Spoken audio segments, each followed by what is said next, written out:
Hey, welcome back. Here to do a review, slight recap on Don't Mess with Grandma, starring Michael Jai White. This is one of Tubi's newest movies. And if you're familiar with Michael Jai White, you know he is into martial arts. He does it in real life. He does it in most of his movies, with the exception of Don't Be, Why Did I Get Married and Why Did I Get Married Too? Because, you know, that wasn't a martial arts type movie, right? So this was, I want to say, slapstick comedy mixed in with a little bit of martial arts. Now, I will give Michael Jai White some grace because I was like, man, you know, I actually wanted to see more fight scenes, like even more, right? But I found out, you know, Michael Jai White is close to 60, still in very good shape. So I said, you know, physically, maybe he isn't able to do that. And I'm not sure if he uses stunt doubles. Some people don't like to use stunt doubles. From looking at the movie, I can't tell if he used them or not. But I said, you know what? He's getting a little older. He's probably not trying to do all that jumping around and kicking, even though it's choreographed for the movie. Still, that's just what I'm assuming. Because there was a lot of downtime in this, where they were talking, like the one scene that I felt was too long, in my opinion. He found out one of the intruders that was trying to break into his grandmother's house actually knew his grandmother, and he delivered, you know, I think like the Meals on Wheels thing to her, right?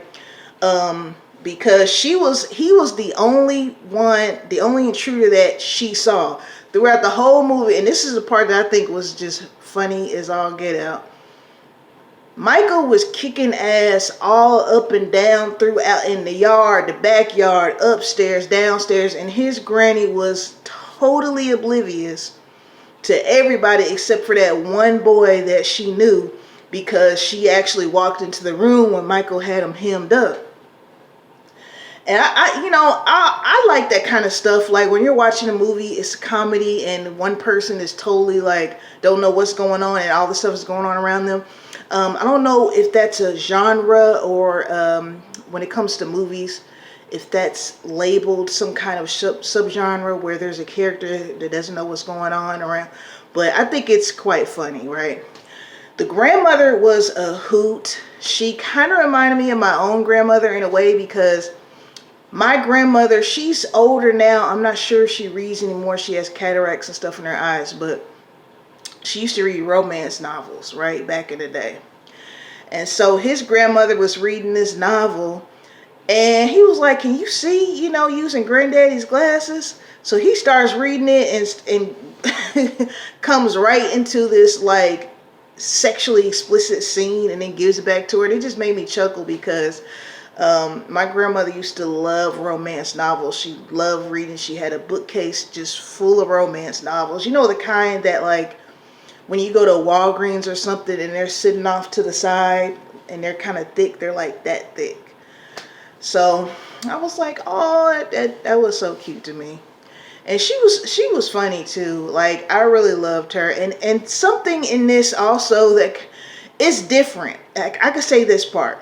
There was taxidermy in this movie.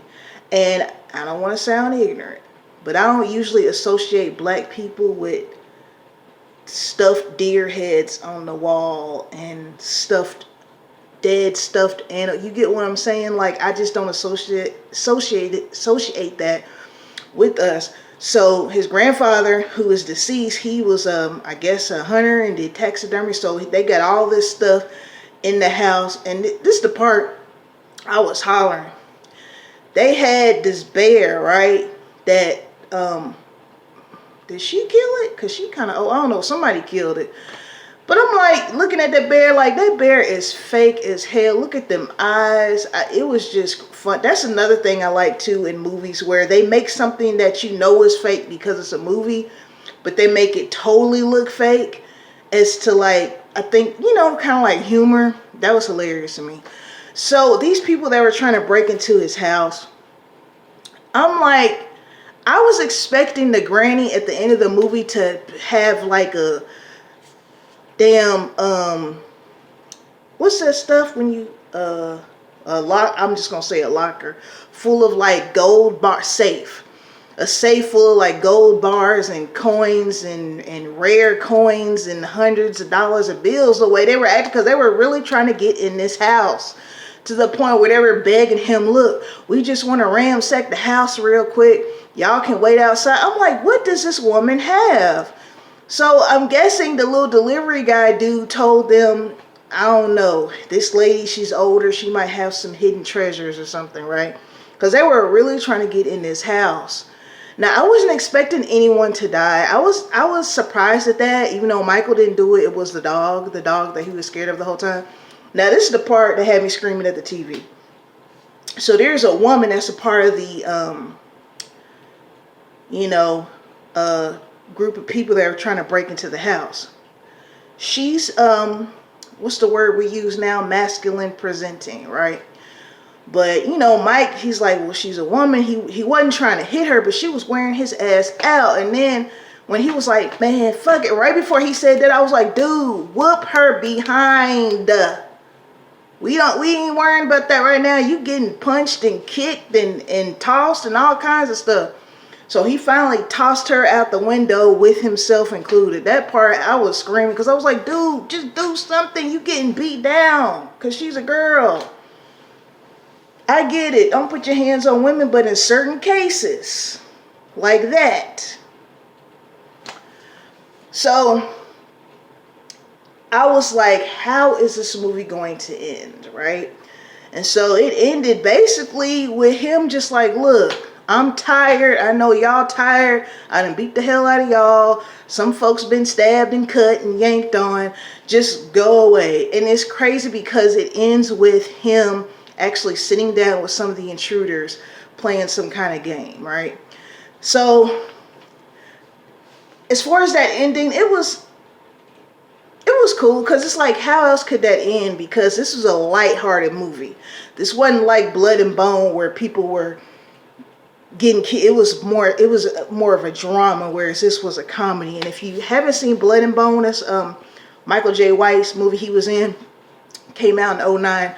That's really good. It's also on Tubi. Check that out. So I've been thinking, before I get off of here, lately I've been doing, movies that are new that have just dropped. Now, would you like me to review movies that have been out a while that I just haven't seen? Like, are you guys even going to watch that? Would you be interested? Let me know. And if so, give me some suggestions down in the comments, and I'll let you know if I haven't seen them, if I have seen them or not. If I haven't, I'll take a look at it and do a review, all right? Let me know down in those comments. Shout out to my 106 subscribers. Shout out to the rest of you as well who are not subscribed, but you can by hitting that button for me. Peace and blessings to you all. Until next time.